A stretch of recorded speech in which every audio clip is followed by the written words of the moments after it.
Welcome to Free Thoughts. I'm Aaron Powell. And I'm Trevor Burrus. And joining us today is our colleague Julian Sanchez. He's a senior fellow at the Cato Institute. Welcome back to Free Thoughts, Julian. Thanks for having me. So I want to talk today about digital privacy from less of a policy standpoint and more of a technological standpoint.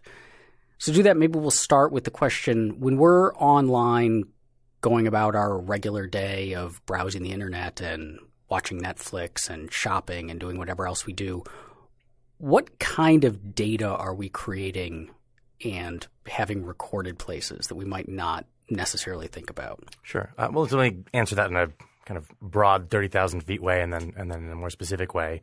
In a broad sense, if you assume that essentially every imaginable piece of data about what you're doing online is being recorded somewhere, you will more often than not be right, at least for some segment of the sites you're looking at, and it's probably being tracked by more entities than you would guess. And that's because, in part, sort of the business model of the internet has become surveillance. We use all these free services that operate on the premise that they're going to be able to make their revenue not from payments from their users, but by selling ads or information that can be used to profile and track people. And also in part because the default, in a sense, has changed. Right? For most of human history, tracking and recording details about any event was an extra step that had to be taken. It was abnormal. Almost everything you did left no permanent, structured, centralized record of what you were doing, your conversations, what you were reading on a day-to-day basis. And when you talk about online activity, well, it's already happening on a data manipulation device. So you're already sort of halfway there. And additionally, data storage costs have plummeted. So when I was a kid in the early 1980s, the amount of data that sort of is by default on my iPhone's hard drive would have cost you about the same as a pretty nice car. So we've sort of hit the point where storing is, in a sense, as cheap as throwing away. That in some cases, throwing data away is cheaper than keeping it, even if you don't know yet what you want to do with it. Keeping it is cheaper than throwing it away. Right. So yeah, there's essentially an incentive to stockpile this stuff on the theory that even if you don't have a use for it now, you might have a use for it at some point in the future. And indeed, because computer processing power has grown, it's increasingly useful to have all sorts of information that before just would have been clutter that you couldn't have done anything with. So that's the general answer. Is it such that Google has all this information on me? Is it granular to the point that if someone really wanted to figure out Trevor Burrus and what he likes, that you could actually do that? Absolutely. If you were an employee at Google and you had access to all the things that they have? I mean, and they're pretty stringent, at least one hopes they are. They say they are about controlling who has access to that kind of stuff directly. Most of this is about automated systems that are deciding what kind of ads you get. But I think in principle that's absolutely the case. And I'll talk about specifics in a second. This is probably the point of full disclosure to note that I think Google and some of the other technology companies we're going to be talking about either have been or are donors in some amount to Cato. I try not to keep too much track of that precisely because these are companies I sometimes write about. But if that's something you find relevant, take that with as much salt as you think appropriate. But I think these companies often have an incredibly intimate picture of us. Facebook, I know, has sort of running experiments just to see what they could deduce. Found that very often just from someone's social graph they could tell someone's sexual orientation, regardless of whether they'd actually identified themselves as gay or straight, based on patterns of who their friends were. Unsurprisingly, if you're gay, you probably have a lot more gay friends than most straight people. And also by looking at frequency of communication or the frequency with which people looked at other people's pages, they could predict when someone was going to break up or get divorced and predict who then they were going to start a new relationship with, often before any of that was public and probably in some cases before the folks themselves were conscious of it. there was a notorious case that was reported in the New York Times a couple of years back in which and this isn't really about online activity. This is about data mining more generally, in which a father had sort of angrily complained to Target that they had started sending his teenage daughter marketing materials for maternity clothes and baby formula, and said, "Look, she's this girl's 15 years old. Why would she need this stuff?" Well, it turned out she was in fact pregnant, and that the company had gotten very good at detecting purchase patterns that might not be intuitive to someone who hasn't looked at huge amounts of aggregate data, but it turned out to, in tandem, very strongly predict pregnancy. Things, again, that might not be obvious, like someone has switched from scented to unscented hand lotion. That's very common when someone knows they're pregnant. A series of other changes in purchases that, again, might not be obvious, but if you have a huge data set and, like Target, you actually have people who then register for baby showers, give you the ability to look back and say, okay, having this crunched not by a human brain but by high-powered computers, can we find patterns that, with some reasonably high degree of accuracy, correlate with this person is about to be pregnant or about to publicize that they're pregnant? And if you think about certainly a company like Google, again, sometimes I joke that if you lived in a country where the government had the kind of detailed information about you that Google does, you would surely think that was a police state. Now, again, we hope this is information they're using for our benefit and to provide us useful services, not to oppress us, but it is a little sobering to recognize that, in addition to probably the contents of messages you're sending, that's the obvious stuff, they just have an incredible amount of information about what you're thinking about day to day in a way that's almost a map of your brain, right? What medical conditions are you searching for? What political topics are you curious about? What YouTube videos are you watching? But also, maybe much more granular information. So we think about when we visit a web page, of course, if we're at all technically sophisticated, we realize that, of course, probably that website has some way of tracking, that at least a person from a particular internet protocol address visited their page, and they may have, if you've logged in, they may have more granular information than that about who exactly you are. But beyond that, a lot of sites are tracking in much more detail what you're doing on a page. How far did you scroll? Did you scroll down just sort of all the way through quickly, or are you scrolling sort of slowly and continuously at the speed of someone reading normally? Are you moving your mouse around the page and highlighting certain things in a way that suggests you might have copied that part of the page? This is because of JavaScript, it's possible to, in a very precise way, look at these indicators of human behavior just within a web page, ways we're interacting with a page that we don't even think about as being a transmission of data, but ultimately are. Well, that's like, just as an interesting application of that kind of stuff is, so Google, we're all familiar with the type in the words that you see in this photograph, right, to decide to hide spam bots and right, make sure you're a person. And Google fairly recently rolled out a new version of it where it's just a checkbox and you click it. And I was wondering about this. It must have something data on your computer. It's exactly that same, like mouse movement and other patterns. Yes. It knows that robots move in certain ways and humans right, move in other ways, and so it can tell. Right. So it's sort of like the replicant test. Right. One of the obvious uses of this is tracking engagement. So a news site might want to be able to talk to advertisers about how much time people really spend on the page. Does it look like they're actually reading it?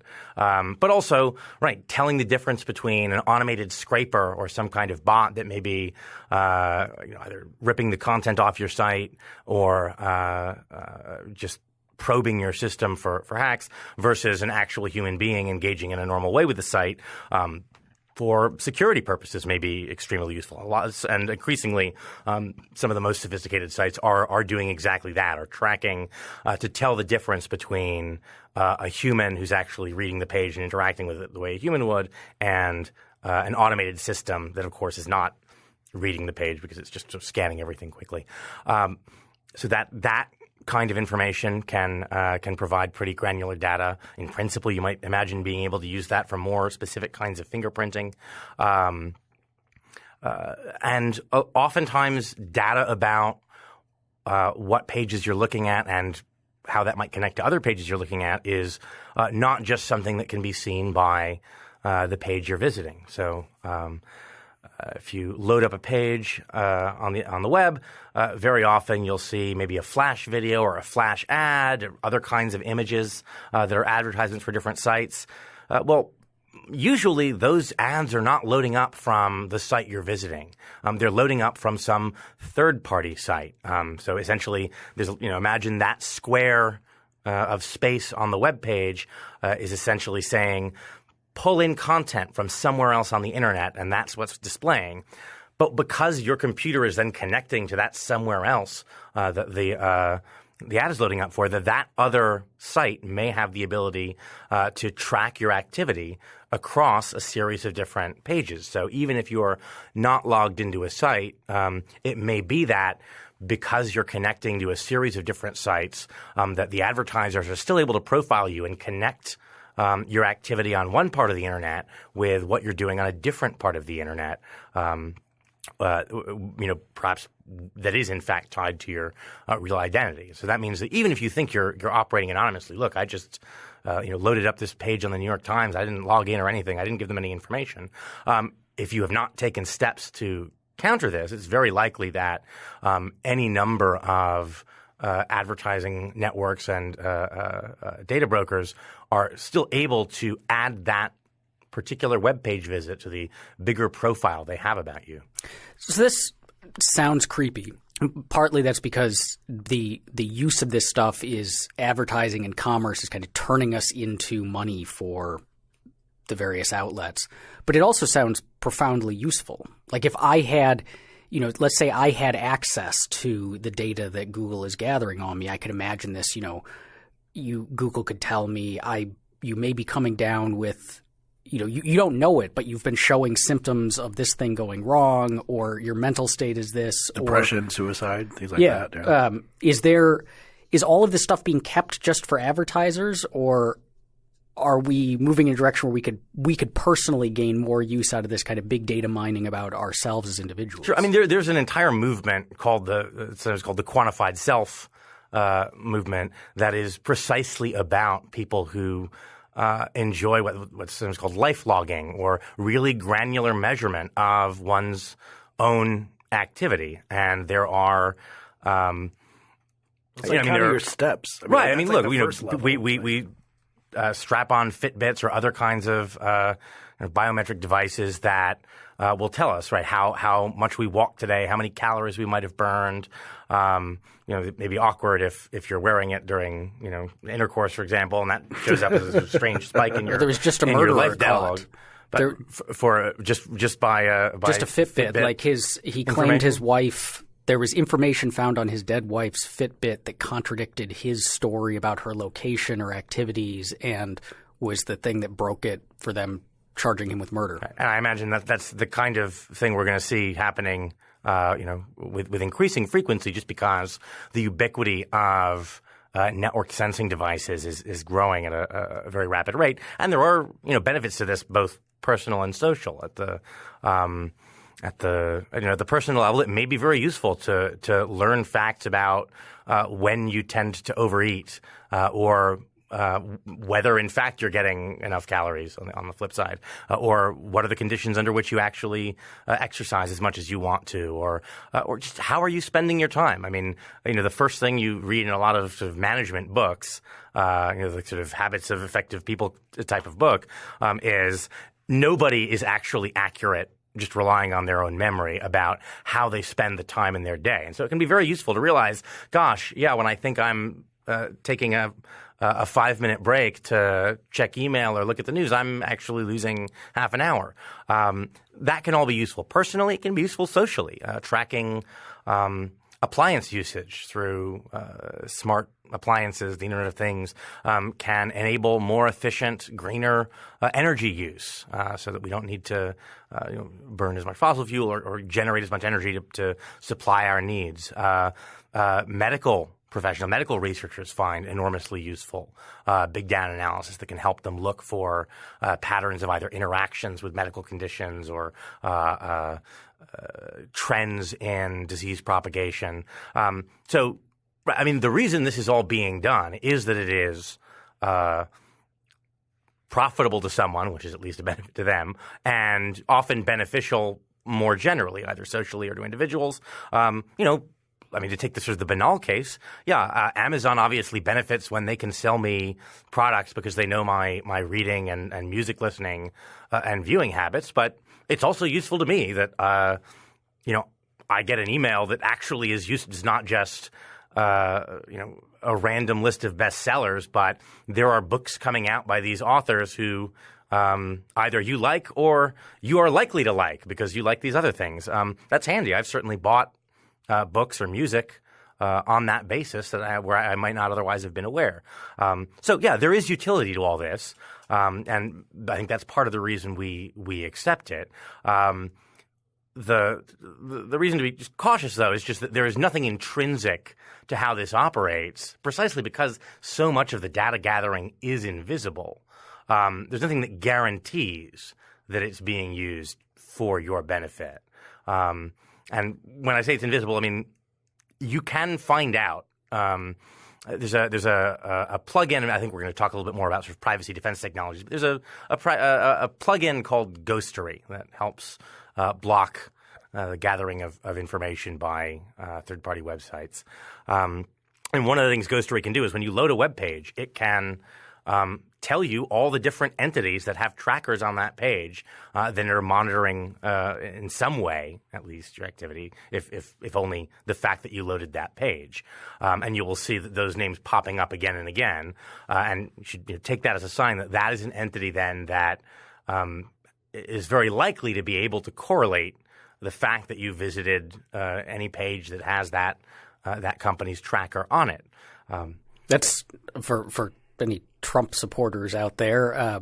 If you want something legit to be mad at the mainstream media about, it's the megabytes and megabytes of trackers that they're chewing up your data plan with whenever you visit the NewYorkTimes.com or other major newspapers. It's astonishing how many there are if you install something that tells you. Although, I mean, almost everyone does that. I mean, that is borderline ubiquitous. I mean, even in you think about email, and I think Cato may do this.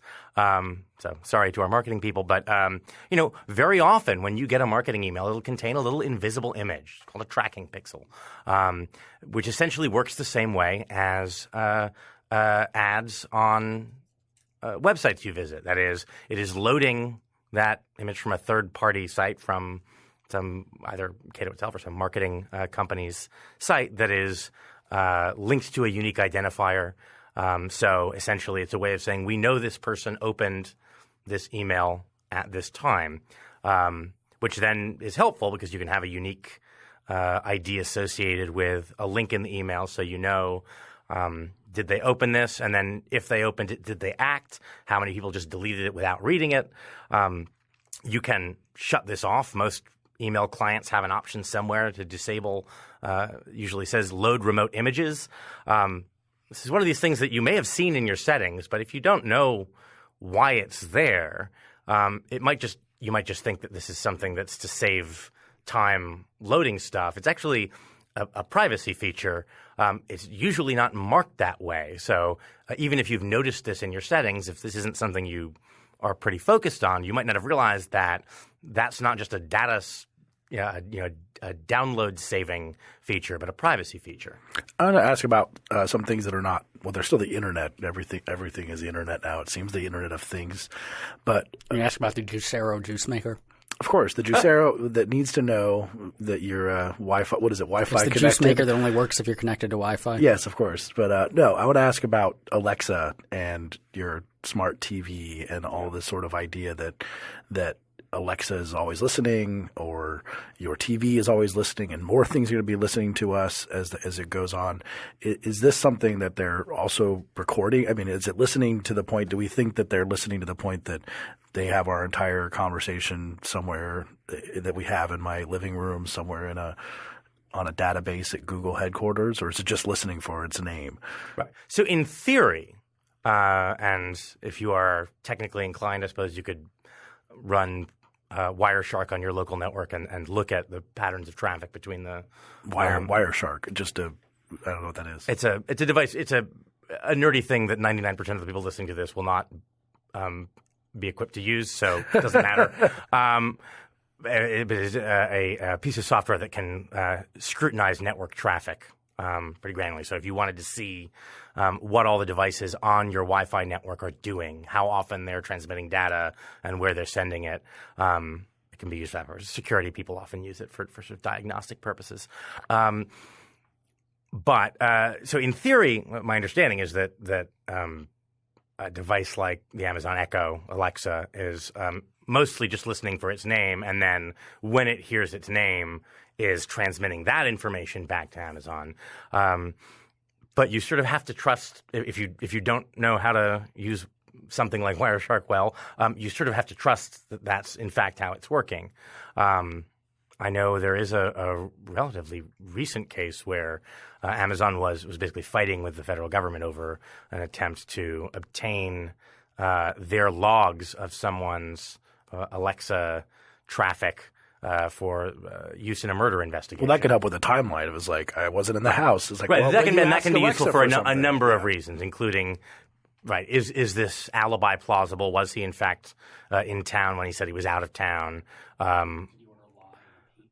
Right. Did he did he say, Alexa, purchase the killing knife, wrench and it's interesting, but that brings us to the kind of. I apologize, by the way, for everyone who's listening to this out loud in their living room and You just turned on Alexa. just had their To be Amazon fair, device. we can do it. Hey Siri and OK Google. Yeah, so it could say, Alexa, order a sharp knife, and maybe that just happened. But anyway, so for the government, we brought up what the government might be doing with some of these things, which of course, that's the interesting question here. Is some people are very concerned with corporations too. I think that's less true. That's somewhat less true of libertarians, but we might want to be concerned about what corporations are doing with our data. But then we have the government, and if they want this or try to get it for various reasons, they could do a lot of stuff to us. As you said, it's almost like a totalitarian state, how much data they have on us. Is that something that concerns you? Or, which I actually know that of course it is, but is it something that's happening? Absolutely. I mean, I always, people always say, well, aren't you more worried about all these companies that have these vast reams of data about us? I usually say, well, Google's never tried to blackmail Martin Luther King into committing suicide. So just in terms of the track record, and more generally, companies that are gathering this data because they want to make money, and this is not true in a blanket way, but by and large, the most pernicious thing they're doing with that is trying to sell us stuff. Whereas if we look at the history of government intelligence agencies, we see much more pernicious types of surveillance, surveillance of political activists and civil rights leaders for purposes of harassment, surveillance for the purpose of political manipulation, public opinion manipulation. So I think there are sort of democratic reasons to be more concerned about that kind of surveillance, just in terms of motives, and also, of course, in terms of the kind of power they're able to exercise, which is that just Google can't really throw you in jail.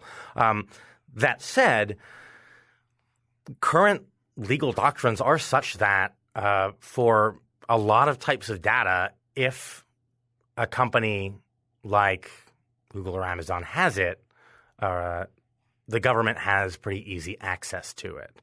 Under what's known as the third-party doctrine, which was sort of established in the late 1970s before sort of the internet or mass data mining was a thing.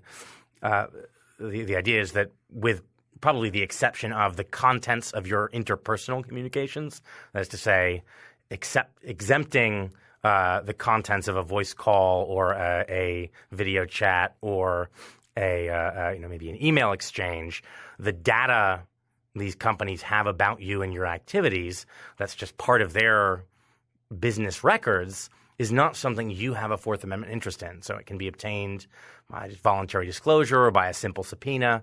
And this is the reason, of course, that the NSA's sort of infamous bulk telephone records collection program was seen as by the secret FISA court as not a violation of the Fourth Amendment, because again, according to this doctrine, the information of the type that is kept in your phone bill or in the call detail records maintained by the phone company is not information you have any Fourth Amendment interest in, and so it doesn't require any kind of particularized search warrant. And so there was no constitutional obstacle, the courts had held, to saying, well, then fine, we want everyone's.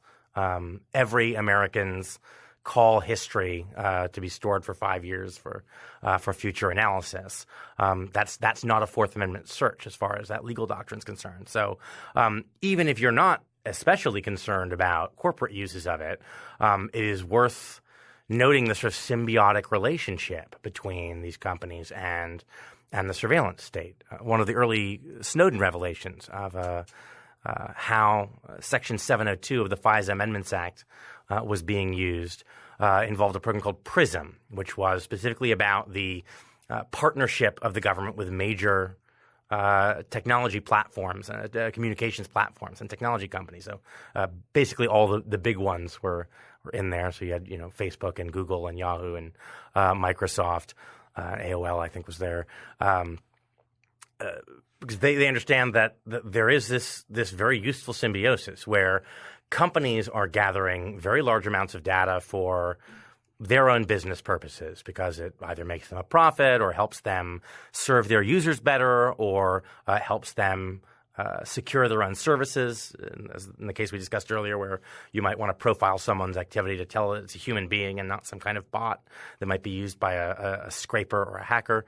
And then because they've gathered these massive amounts of data, under current legal doctrines, the government has access to it subject to a much lower standard of scrutiny.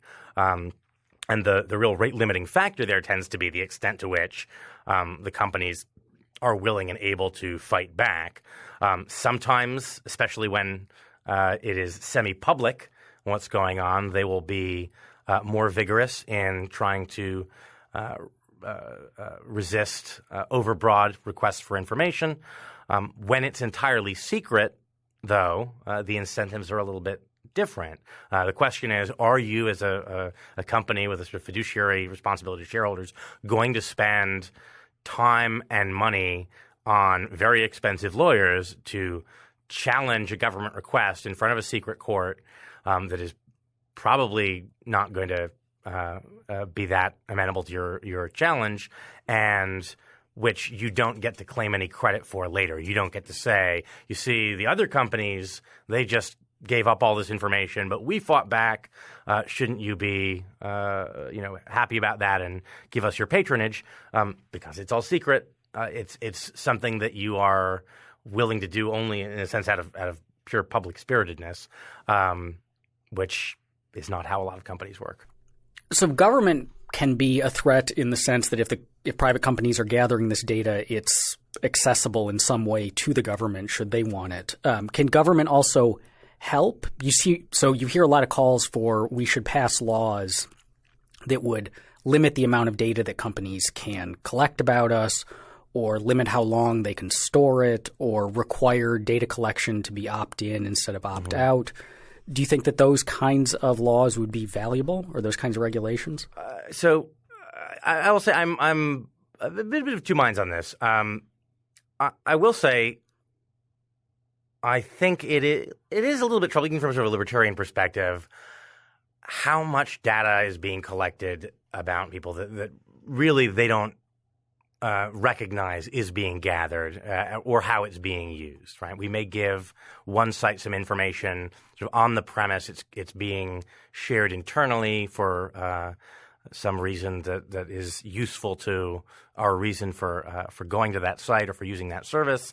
And usually somewhere on page 12 of the 30-page highly legalistic terms of service that every single site or service you visit is going to have, there's something describing their ability to share more broadly than that. very often our computers are transmitting data, again, that we're not even aware is being sent. So, you visit a site, again, by default, your computer is sending some information about the configuration of your browser. What operating system are you using? What browser are you using? What plugins do you have available? Which very often, at least in combination with an IP address, giving you rough location, is going to be enough to more or less identify you by fingerprinting that particular configuration in that particular place. And so, I'm not automatically and in principle averse to the idea that it might be appropriate to say, look, we should ensure that when people are sort of turning over this information, they're doing so genuinely consensually and not because just normal people are not sufficiently technically sophisticated to understand what they're transmitting to these companies. On the other hand, I am reluctant to endorse what would be likely to come out of any actual political process. I think for a bunch of reasons. One is just there are different cases that you have different intuitions about, I think, in terms of what kinds of information is useful for a site to collect and store. I think a lot of these sites would rightly say that just as in a sense, people might have less meaningful knowledge and consent of what they're agreeing to because no one can wade through all these legalistic privacy agreements. At the same time, if you make someone opt into every single sort of benign use of information that you might make of their data, that equally is going to add so much friction that you end up foreclosing good and benign uses of information. And I think maybe the most significant issue here is that I think you're likely to end up with a scenario where a lot of functions just move offshore. So you just end up with a lot of advertisers operating in parts of the world that aren't subject to U.S. jurisdiction, or traffic being driven to sites that are operating outside U.S. jurisdiction, and it's not really clear how you mitigate that without sort of balkanizing the internet and saying, well, you can't link now to sites outside the U.S. or you can't have advertisements from companies outside the U.S. It's a thorny problem. I mean, I think I don't give the kind of automatic rejection of that notion. I think there is some kind of case to be made for it, just on grounds of the idea that people should meaningfully consent to disclosure of information about themselves. But it is difficult to see as sort of a practical matter how you achieve that without a lot of other baggage and without sort of trivial circumvention. Then if private companies are going to continue to collect this data because it's valuable to them and often central to their business model, and we're skeptical of getting the government involved in protecting our privacy online, we turn to other steps that we as individuals can take to protect ourselves. So you mentioned Ghostery, which is an ad blocker, and ad blockers have gotten more popular, and now there's rumors that Google's going to bake one into one of the upcoming versions of their Chrome desktop browser. Are ad blockers a good way to protect ourselves? Yeah, I think that one step in a sort of suite of things you might want to be doing to protect your online privacy is have something like Ghostery or NoScript or a range of other privacy protecting plugins that are baked into your browser. Privacy or anonymity online is a sort of subset of security more broadly construed. They often tend to go together and complement each other. And how much is sort of appropriate to you is going to be a sort of relative question. If you want to ask whether a particular location is secure, you need to know, is it Fort Knox or is it your private home? The level of security that's more than adequate for a private home is going to be wildly inadequate for Fort Knox because the question is, what are you defending against? So if it's a question of I don't want to be casually tracked by advertisers or companies, then that may be the primary thing you want to do. In terms of your online privacy or anonymity more broadly, you might have different needs if you are a journalist or an activist or an academic who's communicating with people in parts of the world with more repressive governments. So step one, though, certainly might be to do something like that. Use the ad blocker. Right. Now, what about something like passwords? Right. Like, should you be using really long passwords or different passwords for everything? Yeah, I think it's worth noting that because we're a public policy think tank, we're talking about government surveillance and NSA, but at least in the short term, in terms of practical impact on ordinary people who aren't activists or academics or journalists, it is likely that the most realistic near-term privacy threat is some kind of criminal hacker stealing your information, leaking stuff online. We've seen, of course, plenty of high-profile examples of this happening in the last few years, ranging from celebrities having their photos leaked to companies having their internal documents published. In terms of the way that happens, we hear a lot of focus from security folks on what are called zero-day exploits, meaning some new vulnerability in a particular piece of software that has never before been disclosed and so hasn't been patched. But the truth is, most breaches are not the result of some zero-day exploit. Much more common is either old vulnerabilities that just have been patched, but the system hasn't been updated. So someone just hasn't bothered to go to the newest version of the software that is secured against publicly known security holes.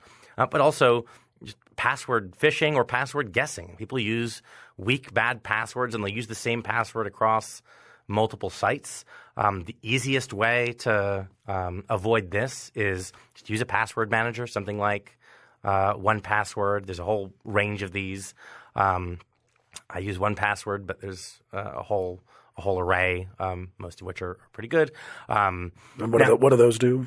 The idea there is that they will generate very strong and long passwords of the kind a human being might have trouble memorizing, and store them all and automatically fill them in. So you have a little app either on your phone or on your desktop that plugs into your web browser and ensures that you've got a strong, hard-to-crack, unique password for every site so that you're not compromised across all the sites you use if one of them is breached, and that it's the kind of password you might not want to try and memorize. Now, the downside to this is, of course, if the master password file itself is cracked, and usually those are stored encrypted, and so you need to memorize at least one strong password, which is the one you're using to encrypt all those. Well, two, I guess, because also the one you're using to encrypt the device itself. So you do have a sort of central store there, but there are not a lot of practical cases where that is breached, where even without a password manager, you're not already essentially done. So, for example, someone might have a keylogger installed on your computer, so they're able to see when you unlock your password manager and decrypt that file, and then they are able to steal the file. But, of course, under those conditions, if you don't have a password manager, they're still able to see what you're typing and steal all your passwords. So, on the whole, I think those are a great tool, and it's probably the most simple, practical thing you can do to make yourself more secure, not necessarily just about government, but in general against attackers of any stripe. I will say if you don't want to use one of those, it's not that hard to have better passwords. One thing you can do is use a phrase instead of just a word. I mean, most sites now will let you pick a pretty long password. So some weird string of 6 or 7 or 8 characters with all sorts of special characters is probably not as strong as just a string of 5 English words in a row. If you want to, if you can't do that, if it won't let you use something that long, you can create mnemonics to make things more memorable. So Mary had a little lamb, its fleece was white as snow, and everywhere that Mary went, the lamb was sure to go. The first letter of every word there is, I think, 22 characters, and you maybe throw in a couple digits at the end. You've got something that's pretty – I wouldn't use that one because I just used that specific example on a podcast where we're talking about security recommendations. Everyone's going to have the same password, Julian. Look what you did. But you can pick a very memorable phrase and then use the first letter or the last letter of each word to create a string that is sort of gibberish and very long, but that you're not going to forget anytime soon. And it would even be safe to write down, right? People make fun of, the idiot who wrote his password on a Post-it. And yeah, if you write down Bank of America and the exact password, that's not a great idea. Although, in general, physical spaces are, providing you a fair amount of security, right? If you've got a very secure password and the attack surface is someone has physical access to the location where it's stored, maybe you might have other problems. It's not a great idea if it's your office, but where lots of people have access. But if it's your home or your wallet. And you can write it down in a more obscured way. So I might write down, river to remind me bank, and then Mary to remind me the first letter of the lamb. You've got a way to write it down so that you remember what's associated with each site without actually having to write it down in such a way that it would be useful to an attacker if it was stolen. What about something like using your fingerprint for your phone? Because we had this with San Bernardino.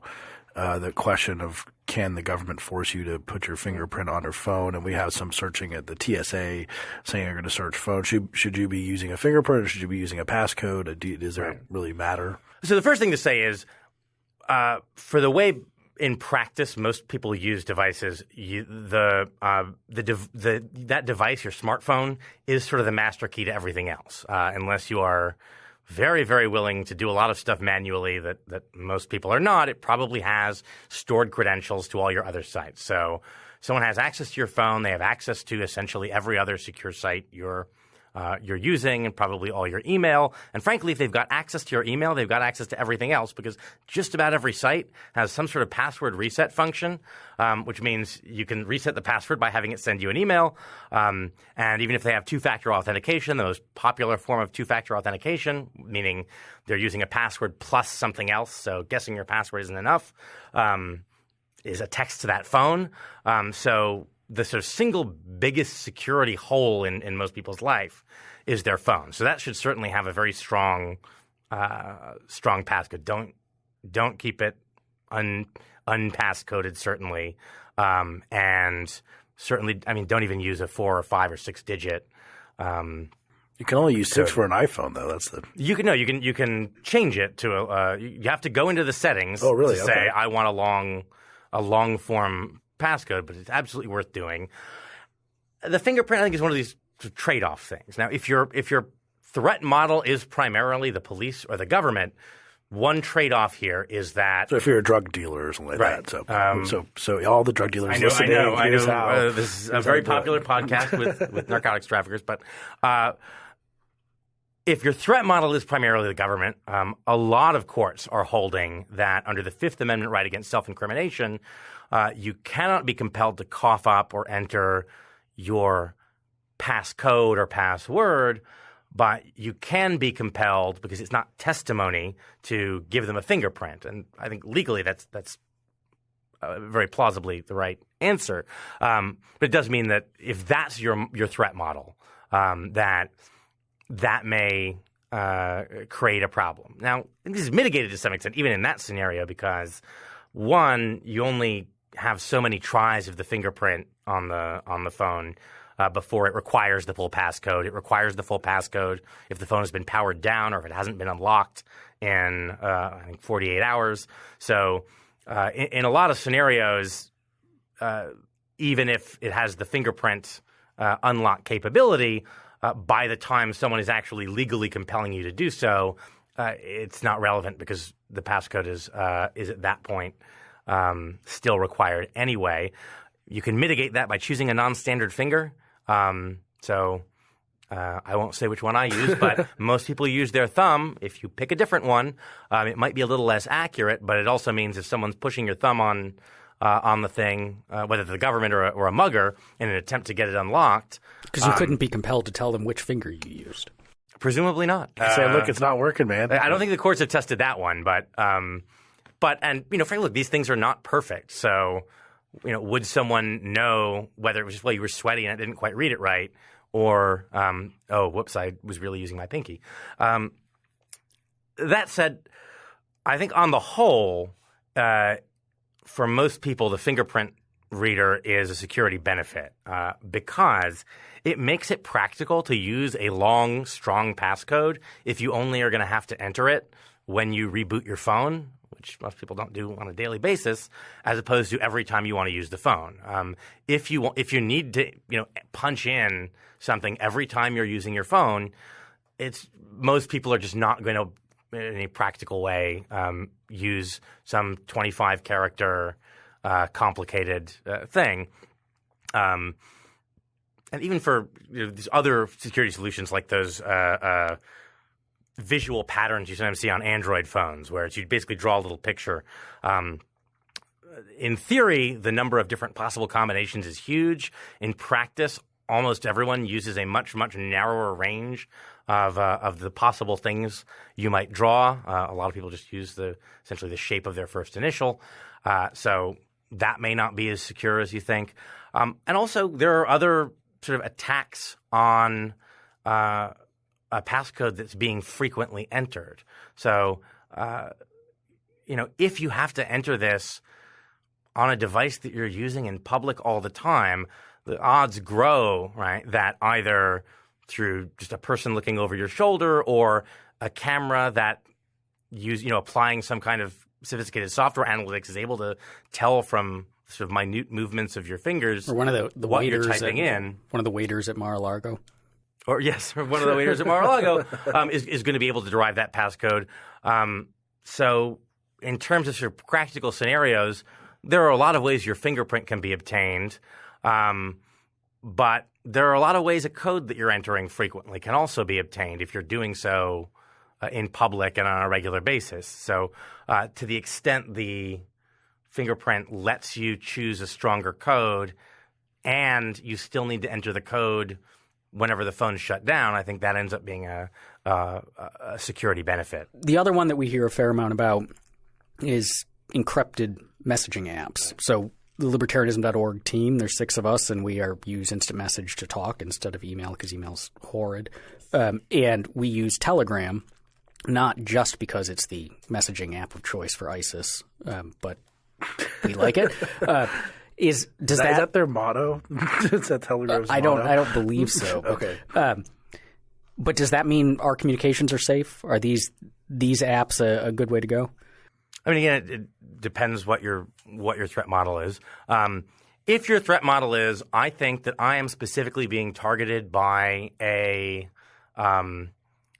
one of the more sophisticated state intelligence services, they're probably going to compromise the endpoint. That is to say, they're probably going to hack the end device, one of the end devices. So they've gotten to my computer. Right. At which point the encryption in transit doesn't matter. So does that mean that they're probably – because we kind of talked about with Patrick Eddington some of this stuff, but that they're probably going to, I don't know, pretend to be the cleaning crew of Cato and put a USB in Aaron's computer. Is that what you mean by hacking the end device? Well, and there are other ways that people can be hacked. I mean, they don't even need physical entry. Okay, so even they may know a vulnerability that is able to install a keylogger. That said, that's a pretty small percentage of people, certainly of U.S. citizens, at least in terms of U.S. compromise. If you're a business person who travels abroad, you may well be a target of China or Russian intelligence for sort of economic espionage reasons. So it's not a perfect solution. That is not to say don't do it. It's absolutely worth doing because that's the extreme case. You may have to take other measures to avoid that kind of worst-case scenario for targeting. But yeah, absolutely. I think it makes a lot of sense to use secure chat as much as possible. I personally use Signal, and I'm hearing a lot of buzz recently about an app called Wired I just installed recently. The problem is it's so recent that not a lot of other people, except for extreme security crypto nerds, are on it yet. But those are both pretty good. I think most of the security folks I know tend to prefer Signal to Telegram. But there are various trade-offs involved. Signal is based on your phone number, so this is one of these sort of security anonymity trade-offs. So it will secure the content of the communication. You do have to give out to people who you want to communicate with you information about your phone number. So it's not great as a sort of totally anonymous form of communication, whereas Wire, which is newer, operates on a username basis, so you can just give out your username. They're both end-to-end encrypted, meaning the company itself does not have access to the contents of the messages, so they can't be turned over either to a government, not just the U.S. government, but any government that tries to force them to hand over the contents of your messages. And I know Signal at least just doesn't keep much in the way of metadata for very long anyway, meaning they don't even have a log of who is communicating.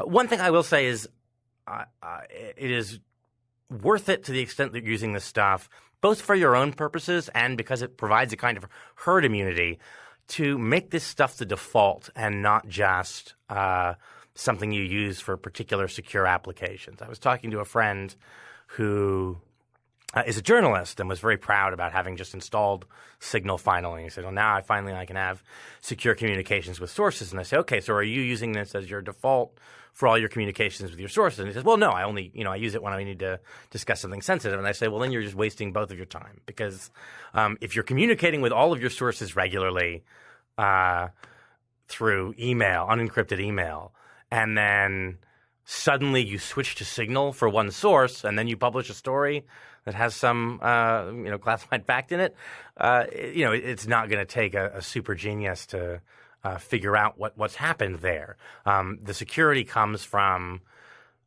always using the secure technology, so nothing stands out in a way that would reveal something about the activity. At least, in the use case of a journalist, where the fact of a different kind of communication would be enough to, let's say, lead a leak investigation to the leaker. And there's a more general herd effect, just because a lot of governments look for encrypted traffic as a sign that you must be up to no good. Of course. So if everyone's just using it all the time, all of us use encryption basically every day. If you have a modern smartphone, it is encrypted. If you ever connect to a site that you have to log into with a password, that part at least is encrypted. In general, you're using encryption all the time because otherwise all of your traffic can be siphoned up and read by someone else. It's just that it's usually not visible to the user. The whole point is that it has to be sort of seamless enough that you don't have to be actively engaged beyond just confirming that, yes, the little lock icon is there, and that or more often, if something's wrong, a not secure icon is there to tell you maybe you shouldn't input your password on this site. But to the extent that you are not unusual, either in terms of your own activity, but also in terms of the general population for using encryption, that makes it less useful as a sort of indicator of wrongdoing. What's coming? I'm always scared to ask these questions for our tech policy friends who look at to see what sort of things are coming, both in terms of surveillance fears, new tech to keep our own privacy.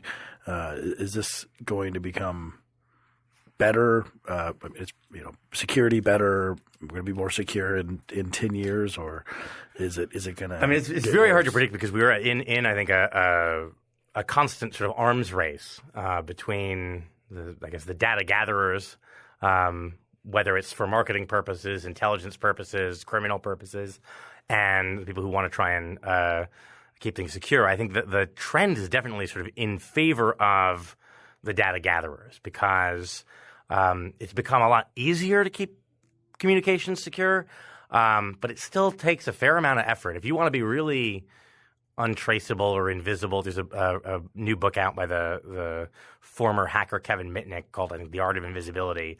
And one of the things that jumps out is that if you really want to be robustly invisible, it takes a really dispiriting amount of effort. And there are two sort of trends I think are worth watching in the future. The big one is what's sometimes called the Internet of Things, but more generally the fact that basically everything has a computer embedded in it now, and sensor-enabled networked computing devices are now essentially ubiquitous. They are in our cars, they're in our kitchen appliances, they may be in our bodies if you have a pacemaker, they're in sex toys now. Almost anything you can name has, and increasingly will have, a networked computer in it and often a sensor in it. And this is going to be enormously convenient in a lot of ways, some of which we detailed at the beginning of the dialogue here. But it does mean it's going to be a lot harder to have that assurance of robust security, because it's no longer enough to encrypt your communications. You have to worry that your television might be able to hear the pattern of your keystrokes, from which you can very often determine what's being typed, because human beings have hands that are structured in a particular way. We don't type different letter combinations with equal speed. And this is a real sort of attack that we've seen people actually be able to use. If you can hear the sound of those keystrokes and you know this is someone typing in English, you can very often reconstruct what is being typed from the pattern of sounds. When that becomes, a realistic attack vector, it's not just can I securely encrypt this transmission, but am I aware of every sensor around me when I'm using that device? And that's going to become increasingly impractical in a lot of ways, especially if you want to, for example, do something or send something connected to a network outside your home where it's less easy to associate with you individually. The other thing that I lose sleep over is what is, I think, presaged by the Apple versus FBI fight. That is the fight they had over the San Bernardino shooter's phone and whether Apple would help them crack the encryption on that. That was portrayed really as part of the crypto wars. But in a more fundamental way, I saw that as the first salvo in maybe a new fight over government access to developer keys. We have these arguments about whether certain kinds of encrypted software or communications platforms should be built with government backdoors. But basically any modern computer system, most modern computer systems used by most human beings, have a kind of backdoor already. It's called the update system, right? To keep your phone and your laptop and your Alexa and your smart TV secure as new vulnerabilities are discovered, it needs to accept updates to add new features, but also to ensure that vulnerabilities are patched. And the way the devices regulate access, ensure that what they're getting is really an update and not a piece of spyware, is there are cryptographic keys held by the developers used to authenticate that, this is really a new update from Apple. This is really a new update from Microsoft. And you saw in one of the legal briefs in the Apple FBI case a sort of footnote from the FBI saying, well, look, if Apple didn't want to have to be forced to write code themselves to help us, we would be willing to just have them hand over their encryption keys and we'll write the code. We thought Apple would not want to have to do that. And, of course, that was an understatement because they understand that would be catastrophic for both security and for the sort of the ecosystem of trust that software depends on. As soon as people recognize that keeping your software up to date may mean installing spyware that some government has forced the developer to turn over, you have, I think, an unsettling scenario where people become warier of installing updates, which creates other kinds of security problems.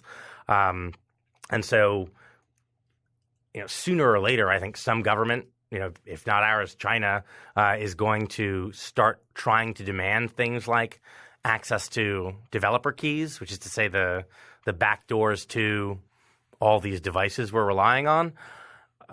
at which point we're, I think, going to have an interesting discussion about models for securing devices against that kind of attack, which is a sort of hard one. So one solution is if you are a very, very hardcore privacy person and nerdy enough to be willing to slog through using command lines for a lot of stuff, you might know about a very secure operating system called Tails. It stands for the Amnesiac Incognito, I forget what the L is for, system.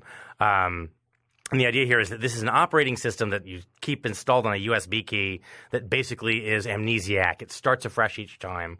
But it's also an open source product, which means that when a new version of Tails is published, it's posted online, the source code is posted online, and you can confirm that the new update version you're downloading manually is in fact the same as the widely published general release version that everyone can look at the source code of and confirm that it doesn't have any spyware in it. That is secure against that kind of attack. You are manually downloading this stuff. You have a way of confirming that what you're downloading matches source code that's been publicly vetted. But that's a lot less convenient than your phone has a new update. Are you ready to install it? Now, of course, Apple's trying to do a lot of this stuff behind the scenes about, in terms of verifying the authenticity of the update.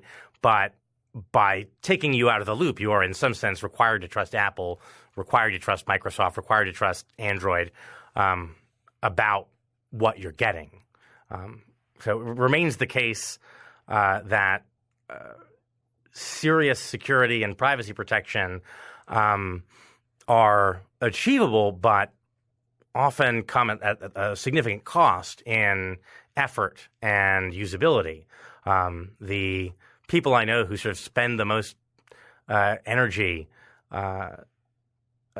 making sure that they have the capacity to remain secure and anonymous online are also people who spend a lot more time thinking about that and worrying about it and learning how to use tools to do that than normal people want to.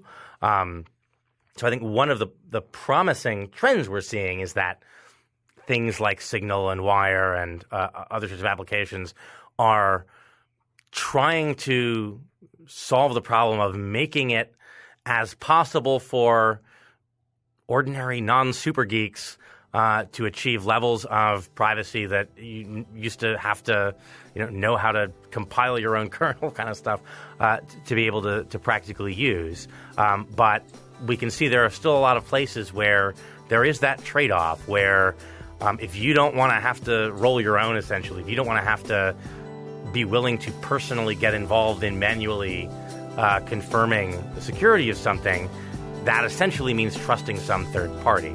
And that is always the weak point in any sort of security situation. Thanks for listening. This episode of Free Thoughts was produced by Tess Terrible and Evan Banks. To learn more, visit us at www.libertarianism.org.